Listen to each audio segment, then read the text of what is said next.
words. At length I asked Miss Matty to tell me how her mother bore it. "Oh," she said, "she was patience itself. She had never been strong, and these weakened her terribly. My father used to sit looking at her, far more sad than she was. He seemed as if he could look at nothing else when she was by, and he was so humble, so very gentle now. He would, perhaps, speak in his old way, laying down the law as it were, and then in a minute or two he would come round and put his hand on our shoulders and ask us in a low voice if he had said anything to hurt us. I did not wonder at his speaking so to Deborah, for she was so clever, but I could not bear to hear him talking so to me. But you see, he saw what we did not, that it was killing my mother. Yes, killing her. Put out the candle, my dear. I can talk better in the dark. For she was but a frail woman, and ill-fitted to stand the fright and shock she had gone through. And she would smile at him and comfort him, not in words, but in her looks and tones, which were always cheerful when he was there. And she would speak of how she thought Peter stood a good chance of being admiral very soon.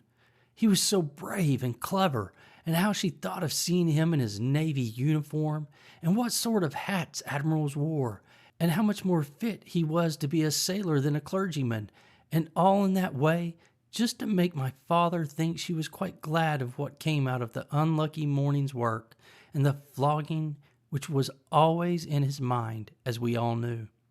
But oh, my dear, the bitter, bitter crying she had when she was alone, and at last, as she grew weaker, she could not keep her tears in when Deborah or me was by, and would give us a message after message for Peter. His ship had gone to the Mediterranean, or somewhere down there, and then he was ordered off to India, and there was no overland route then.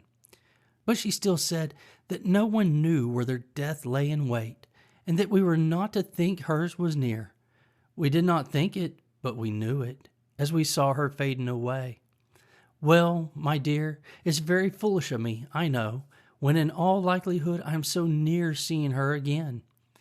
And only think, love, the very day after her death, for she did not live quite a 12th month after Peter went away, the very day after came a parcel for her from India, from her poor boy.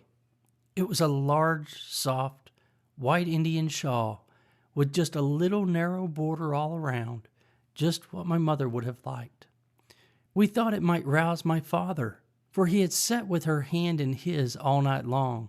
So Deborah took it in to him, and Peter's letter to her, and all. At first he took no notice, and we tried to make a kind of light, careless talk about the shawl, opening it out and admiring it. Then suddenly he got up and spoke. "She shall be buried in it," he said. "Peter shall have that comfort, and she would have liked it." Well, perhaps it was not reasonable, but what could we do or say? One gives people in grief their own way. He took it up and felt it. It is just such a shawl as she wished for when she was married, and her mother did not give it her. I did not know of it till after, or she should have had it. She should, but she shall have it now. My mother looked so lovely in her death.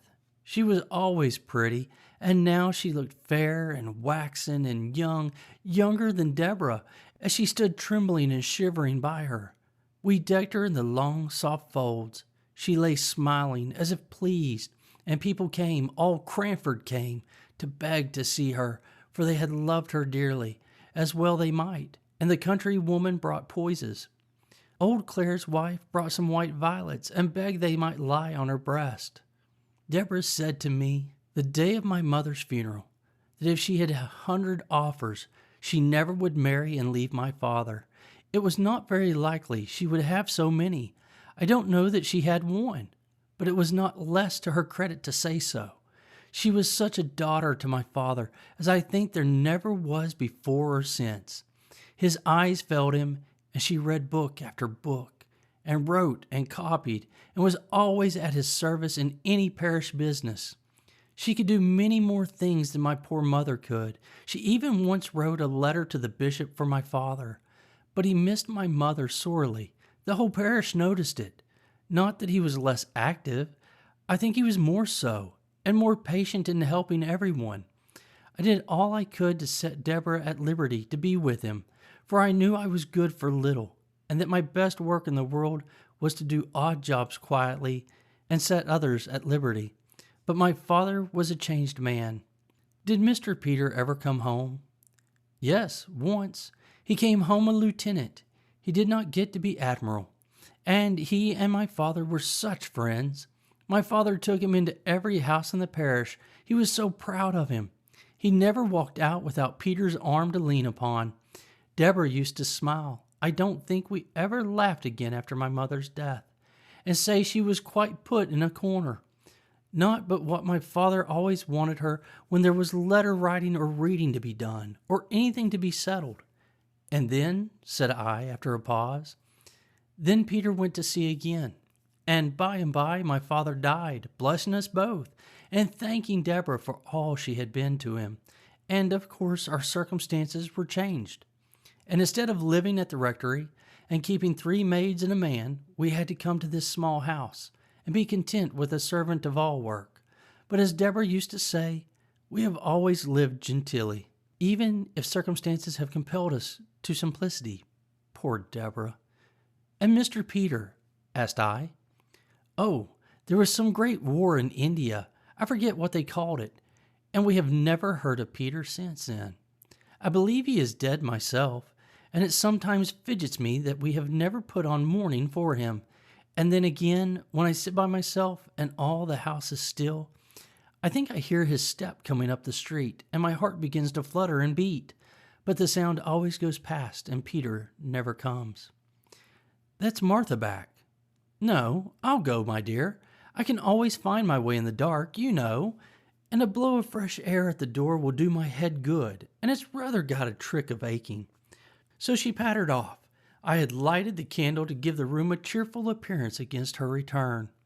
Was it Martha? Asked I. Yes, and I am rather uncomfortable, for I heard such a strange noise just as I was opening the door. Where? I asked, for her eyes were round with affright. In the street, just outside. It sounded like talking, I put in, as she hesitated a little. No, kissing.